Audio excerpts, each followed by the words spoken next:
warahmatullahi wabarakatuh. Ketemu lagi dengan Mas Khairil Journey. Nah, untuk vlog kali ini kita akan membahas sebuah bencana alam yang terjadi di Sidoarjo, tepatnya di desa ataupun di kota Porong Sidoarjo, teman-teman. Apa yang terjadi yaitu pada tahun 2006, tepatnya tanggal 29 Mei, ada sebuah perusahaan yaitu bernama PT Lapindo Brantas yang terletak di dekat kota Porong Sidoarjo melakukan sebuah pengeboran, dan tidak lama setelah itu terjadi ledakan yang merusak sumur dan menyebabkan aliran lumpur panas dan beracun keluar ke permukaan. Lumpur tersebut terus mengalir secara tak terkendali hingga saat ini. Nah, penyebab terjadinya lumpur lapindo di Sidoarjo adalah kegagalan dalam operasi, teman-teman. Operasi apa sih? Yap, operasi pengeboran sumur gas di area tersebut. Nah, berikut Mas Khairil mencoba menjelaskan ke kalian semua faktor-faktor yang berkontribusi terhadap terjadinya lumpur lapindo. Yang pertama, kesalahan teknis dalam pengeboran. Tepatnya pada tanggal 29 Mei tahun 2006, PT Lapindo Brantas melakukan pengeboran sumur gas. Lalu, terjadi ledakan yang mengakibatkan kegagalan dan kerusakan pada sumur tersebut. Nah, ledakan tersebut menjadi karena adanya kesalahan dalam mengevaluasi formasi geologi dan tekanan gas di bawah tanah. Yang kedua, adanya lapisan lumpur lempung. Di bawah lapisan tanah di daerah Sidoarjo terdapat lapisan lumpur lempur yang sensitif terhadap perubahan tekanan dan getaran. Nah, ledakan pada sumur gas merusak lapisan ini sehingga menyebabkan terbentuknya celah-celah di bawah tanah yang memungkinkan lumpur untuk naik ke permukaan. Yang ketiga, gangguan struktur bawah tanah. Nah, lumpur lapindo ini kemungkinan disebabkan oleh adanya sesar atau patahan di bawah tanah, teman-teman. Kegagalan ini menyebabkan pengeboran dapat memicu aktivitas geologis yang mengganggu struktur bawah tanah, teman-teman, sehingga memungkinkan lumpur untuk mengalir ke permukaan. Nah, yang terakhir faktor manusia, teman-teman.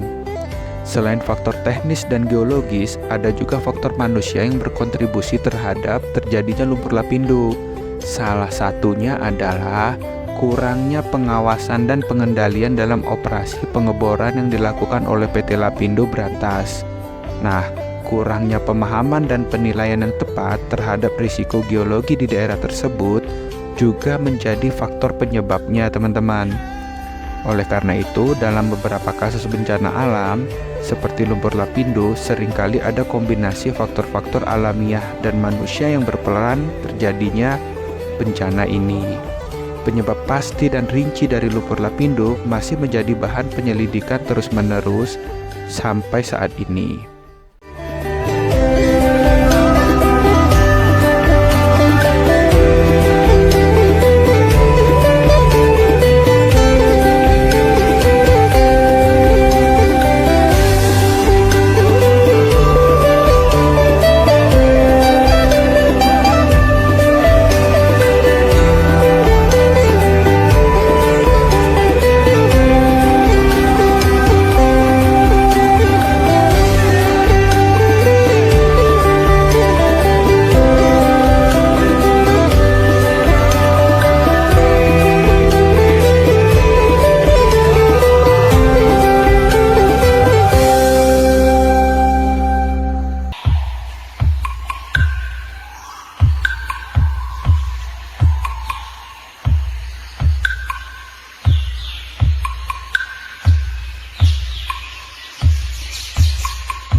Ternyata teman-teman, dampak dari lumpur lapindo ini terhadap masyarakat di sekitarnya sangat luas dan merugikan banyak pihak.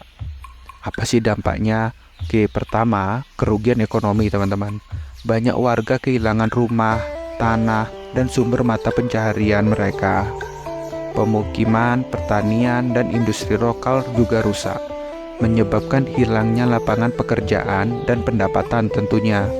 Banyak usaha kecil menengah dan industri lokal mengalami kehancuran.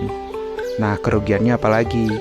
Yaitu yang kedua, kerugian sosial dan psikologis teman-teman.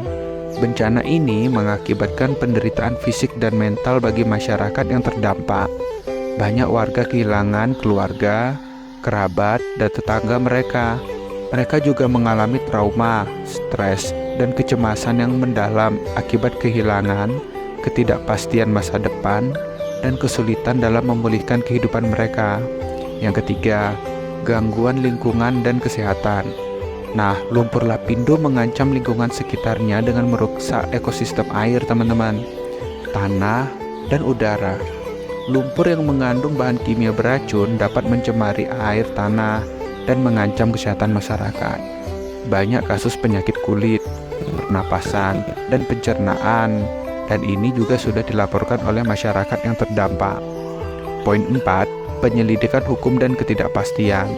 Dalam mengatasi bencana ini, ada ketidakpastian dan kontroversi mengenai tanggung jawab perusahaan, kegagalan penanganan oleh pemerintah, serta juga perjuangan mendapatkan ganti rugi yang pantas bagi masyarakat terdampak. Proses hukum dan kompensasi bagi korban masih juga berlangsung sampai saat ini. Yang terakhir nih teman-teman, kerugiannya, relokasi dan rekonstruksi. Sejumlah warga terpaksa direlokasi ke tempat tinggal baru karena pemukiman mereka tak layak dihuni lagi.